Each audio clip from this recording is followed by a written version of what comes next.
que teve, uma lambança na defesa e até o goleiro, né? E aí, professor, eu escutava ontem um comentário do Ayrton Souza no final. Escutei. Ele contou, no mínimo, 12 chances do Central, assim, claras. Não foi aquela chance perigosa de fazer o gol. E o time não fez. É muita incompetência. Não, rapaz. E outra, Mário, se você olhar a tabela de classificação, o Central perdeu a chance de classificar onde? Em Caruaru, contra o Petrolina. E contra o Agora Caruaru complicou, City. porque quando nessa rodada os times encostarem, assim, ficaram os jogos todos iguais, eu acho que o Central corre sério risco de ficar fora do G6. Porque o Náutico tem 2 jogos a menos, né? O Maguari tem um jogo a menos. Os times têm jogos a menos, eles vão jogar e vão pontuar, porque tem jogo entre si, enfim, não tem como não pontuar. Isso é verdade. E o Central pode, de repente, lá na frente se complicar, porque vai ter Santa e Sport agora. A outra curiosidade é que o Caruaru City só tirou pontos nos clássicos. Os dois de Caruaru. Os dois de Caruaru. E a gente vai falar sobre isso às 11h30 da manhã, no momento RC10. Há uma confusão envolvendo o Caruaru City Central depois do jogo. Vamos falar sobre isso daqui a pouco, né? Às 10h40, também às 11h30 no Futebol Primeiro Tempo. Vamos falar de política agora. Professor, o que é a data magna de Pernambuco? Mário, que interessante, né? Hoje, feriado estadual. Aliás, dizer o seguinte, todo estado do Brasil tem um feriado estadual próprio, que remete à sua própria história, a algumas circunstâncias. Por exemplo, São Paulo é 9 de julho, essa data magna por causa da Revolução Constitucionalista de 32, só para dar um exemplo. Pernambuco sempre teve a data magna, mas ela foi transformada em feriado recentemente, não é isso? Porque ela remete à Revolução Pernambucana, Mário, o momento no qual Pernambuco conseguiu se tornar independente e formar um governo local por volta de 74 dias, né? E esse governo existiu, porque veja, todas as grandes insurreições em Pernambuco, não, no Brasil, Mário, ali no século XIX, durante o Império e antes até do Império na colônia, elas ficavam muito na conspiração. Veja a famosa Inconfidência Mineira, né? Eles conspiraram, mas na hora de colocar em prática a situação, o governo central evitava. E com Pernambuco não, aí foi diferente. Os pernambucanos conseguiram formar, né, um país naquela época. Tinha até embaixador, o Cruz Cabugá, né, porque às vezes a gente anda no Recife, vê aquelas avenidas e diz, olha, por que esse nome? Cruz Cabugá, ele se tornou inclusive basicamente um diplomata de Pernambuco nos Estados Unidos, né? Mas o governo acabou caindo quando o governo central, ou seja, Portugal mandou tropas e conseguiu, né, abafar o movimento. Porém, esse momento ficou registrado na história pernambucana e depois dele, Pernambuco inclusive perdeu terras, Mário, porque Pernambuco ia até onde vai hoje, que é Petrolina, e de Petrolina descia o Rio São Francisco inteiro até Minas Gerais, né? E tinha também Alagoas. Alagoas também era uma comarca de Pernambuco.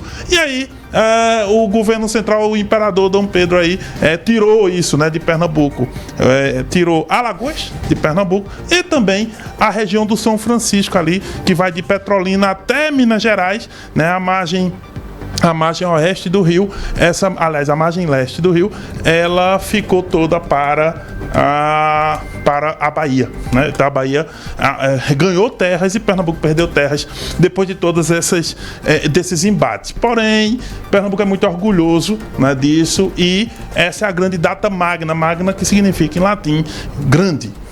Né? Exaltada. É basicamente isso, Mário. Muito bem. Professor, falando de política agora, né? A gente tem uma movimentação no fim de semana, né, com o PT voltando à Secretaria Municipal no Recife, com 2 secretarias.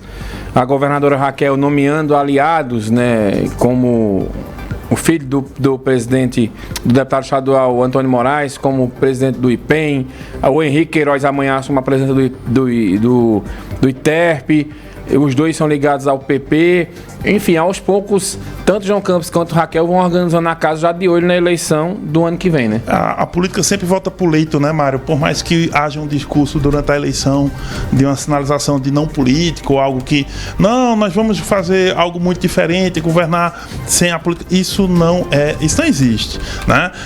Primeiro, pensar pelo PT, Mário. O PT passa por um momento interessante, no sentido de que, para o partido, porque é um partido que tem ganhado visibilidade visibilidade. Além de ter 2 senadores, coisa que nunca teve antes, ao mesmo tempo, né? 2 senadores, um federal, que era uma cadeira que ele já mantinha com a Marília Reis, agora mantém Carlos Velho, tinha 2, né? Mas tem um federal, tem alguns estaduais, mas tem a presidência da AMUP, né, Mário? Não esquecer aqui que a Márcia Conrado, né, ela consegue, com o protagonismo que ela adquiriu nos últimos tempos, ela assume essa cadeira, uma cadeira que o PT nunca teve, né? Então, a presidência da AMUP, a Associação Municipalista de Pernambuco. Aí, por isso, João Campos vai se movimentando e vai percebendo que é necessário manter, né, a configuração com esse partido.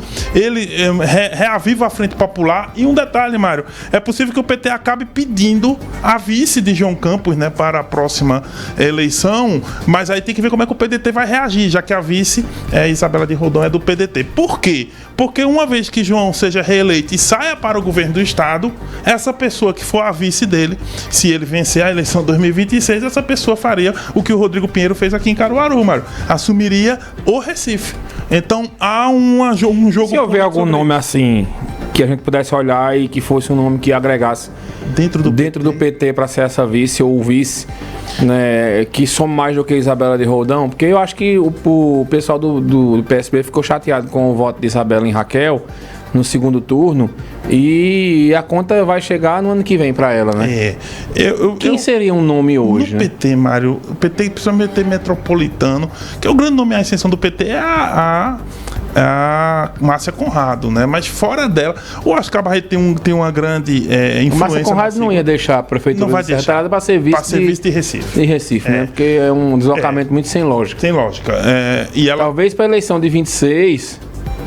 uma composição com o João Campos, aí o jogo muda, né? Porque é a capital com o sertão, o interior. E pode até ocorrer. Mas no PT do Recife, o Oscar Barreto tem uma grande influência dentro do partido, mas eu acho que sabe quem define isso? Humberto Costa, Mário, porque é ele que no final das contas tem um martelo, bate o martelo, porque ele tem a capacidade, ele tem a principal tendência do partido, e aqui tem mais influência no comando local. Mas até lá, hoje não me parece ter um nome tão natural assim, para que o PT possa fazer agregar. Porém, isso não quer dizer que o PT não vá tentar, né? Então acho que João Campos está ali, Mário, tendo que negociar com o PT e vai acabar incorporando a sigla para além das secretarias. Acho que vai vir para a cabeça de chapa, mas vamos aguardar isso. É verdade. A segunda parte é Raquel, né? Quando você colocou, Raquel começa a dar sinais, Mário, de que, embora no primeiro escalão ela escolheu técnicos, lembrando muito o primeiro escalão de 2017 em Caruaru,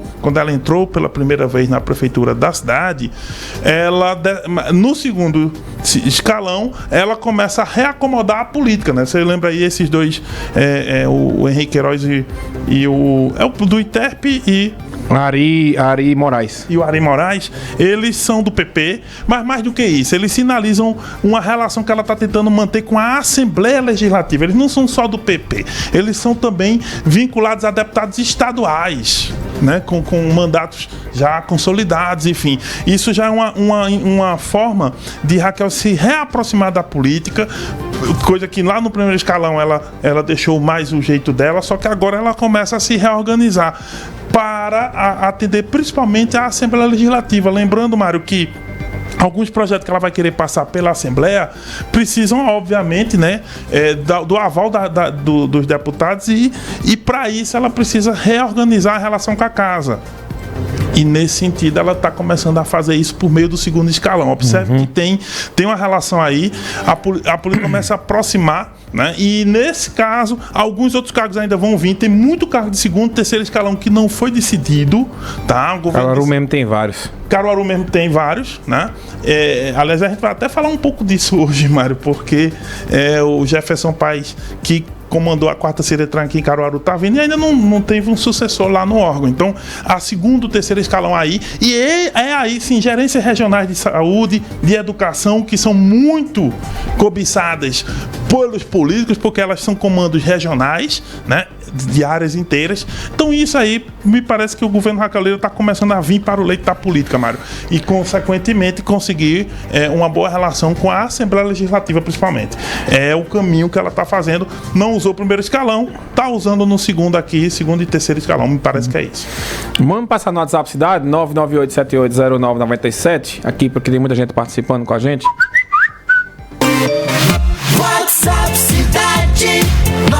9878099.7. Apoio Rockball, o boliche de Caruaru. Eduardo manda aqui um abraço pra você, tá? Que Abraço, está Eduardo. acompanhando a gente. Valeu, Eduardo, um abraço. O Júnior Vasconcelos também. Bom dia, Mário, professor, tô por aqui. Lucas Eduardo do Salgado.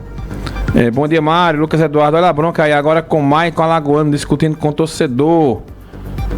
A gente vai falar sobre isso daqui num programa de futebol, tá? O Gildo José manda mensagem aqui. Disse que o melhor nome, na opinião dele, é Humberto Costa para ser vice de João Campos. Sei lá, um senador ser vice-candidato a prefeito.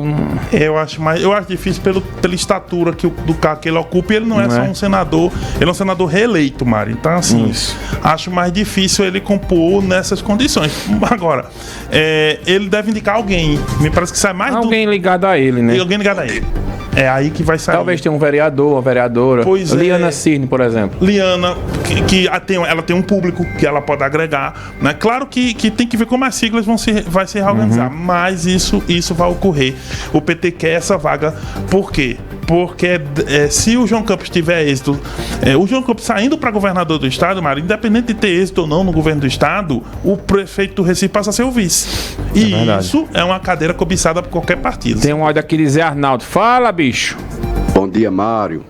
Mário, o bom de vocês é que vocês falam a linguagem do povo. Dá um bom dia aí pra Renata e a todos os ouvintes da Rádio Cidade. Valeu, comunicação que a gente defende é essa. Professor, às 11 horas o senhor volta já para receber aqui Jefferson Paz.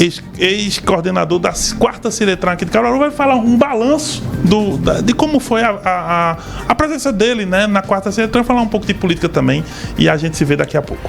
Muito bem, e a gente vai ouvir agora mais uma musiquinha, né? Vamos ouvir